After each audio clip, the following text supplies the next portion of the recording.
Já pararam para pensar como é que uma empresa pode se parecer que está a crescer imenso, a comprar coisas novas, mas o dono não fica mais rico? Pois é, a resposta está escondida numa ferramenta que parece um bicho de sete cabeças, mas que vamos desmistificar juntos, o balanço patrimonial. Ele conta a verdadeira história por trás dos números. Vamos lá a isso. É um verdadeiro quebra-cabeças, não é? A empresa acumula bens, parece maior, mais forte, mas o património real de quem a criou fica ali, estagnado. Como é que isso é possível? Bem, a magia, ou melhor, a lógica, está toda na forma como as peças financeiras se encaixam e se equilibram umas com as outras. Então, para resolver este mistério, primeiro precisamos de conhecer os 3 blocos de construção essenciais. Pensem nisto como o verdadeiro ADN financeiro de qualquer empresa. Vamos a eles. Primeiro de tudo, os ativos. Olhem para os ativos como sendo o arsenal da empresa. É literalmente tudo o que ela tem e que pode usar para gerar valor. O dinheiro em caixa, o estoque para vender, os computadores, os carros, tudo isso entra nesta conta. A seguir, temos os passivos. E esta é a outra face da moeda. É tudo aquilo que a empresa deve. São as dívidas aos fornecedores, os empréstimos bancários. Basicamente, é o dinheiro de terceiros que a empresa está a usar para funcionar e para crescer. E por fim, a peça mais importante de todas, na minha opinião, o património líquido. Este sim é o valor real do dono na empresa. É muito simples. Se hoje a empresa vendesse tudo o que tem para pagar tudo o que deve, o que sobraria? Era isto. É o que realmente interessa no fim do dia. E estas 3 peças juntam-se nesta equação, que é a regra do ouro das finanças. Ativos é igual a passivos mais património líquido. Pensem nisto como uma balança, que tem de estar sempre, mas mesmo sempre, em perfeito equilíbrio. O que a empresa tem, de um lado, tem de ser igual à origem desse valor, do outro. Esta é a chave de tudo. Mas chega a teoria, certo? Vamos ver esta balança a funcionar na vida real. Vamos acompanhar o nascimento de uma empresa e ver passo a passo como cada decisão mexe com os números e como isso nos vai levar direitinho à resposta do nosso quebra-cabeças inicial. E ação! A aventura começa. Os sócios investem 30.000 euros do seu bolso na empresa. Este é o capital inicial, o combustível para pôr a máquina a andar. E o nosso primeiro balanço fica assim, super simples. Do lado dos ativos, temos 30.000 em caixa. Do outro lado, esse valor corresponde exatamente ao património líquido, ou seja, ao capital dos sócios.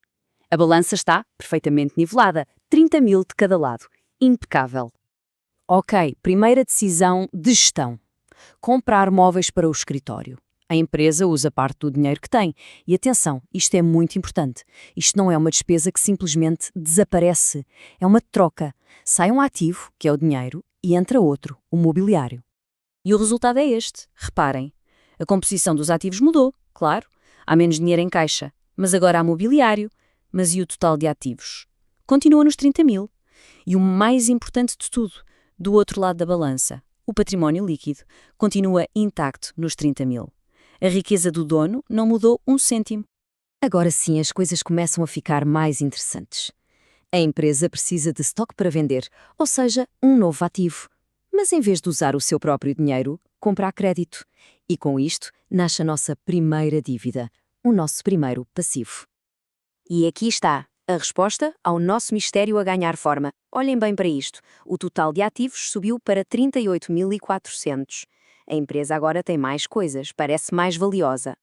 Só que, se olharmos para o outro lado, apareceu ali um passivo de 8.400. E o resultado final, o património líquido, continua cravado nos 30.000. O crescimento veio de dívida, não de riqueza própria. E a lógica repete-se. A empresa precisa de uma mota para as entregas, mais um ativo para a coleção. E como é que paga? Com um financiamento.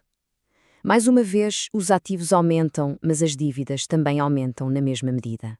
Vejam só o panorama agora. O total de ativos já vai em quase 49.000 euros. A empresa parece muito maior do que era no início, não parece?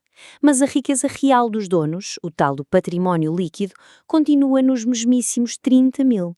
Todo este crescimento foi, como se costuma dizer, comprado com dívida. Mas e quando a empresa começa a pagar o que deve? Como é que isso mexe na balança? É simples.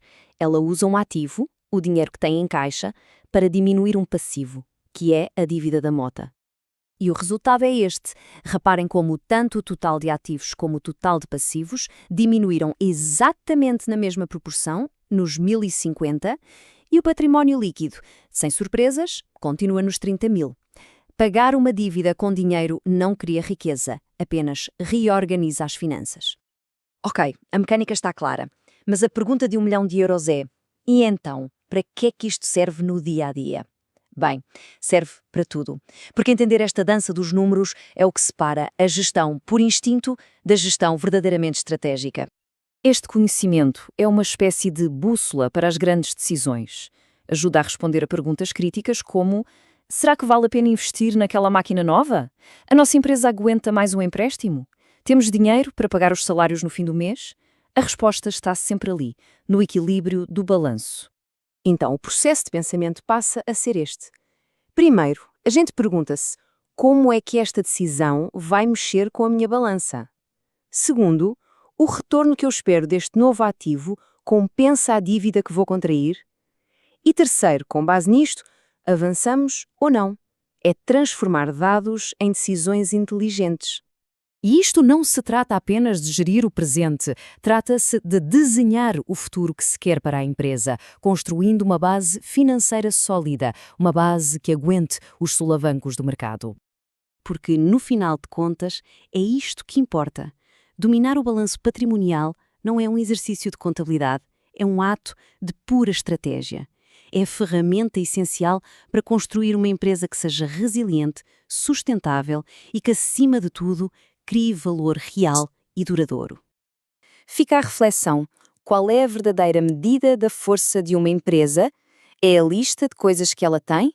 Ou é aquilo que ela realmente possui, livre e desembaraçado de dívidas? Os ativos podem impressionar, claro, mas é o crescimento do património líquido que escreve a verdadeira história de sucesso.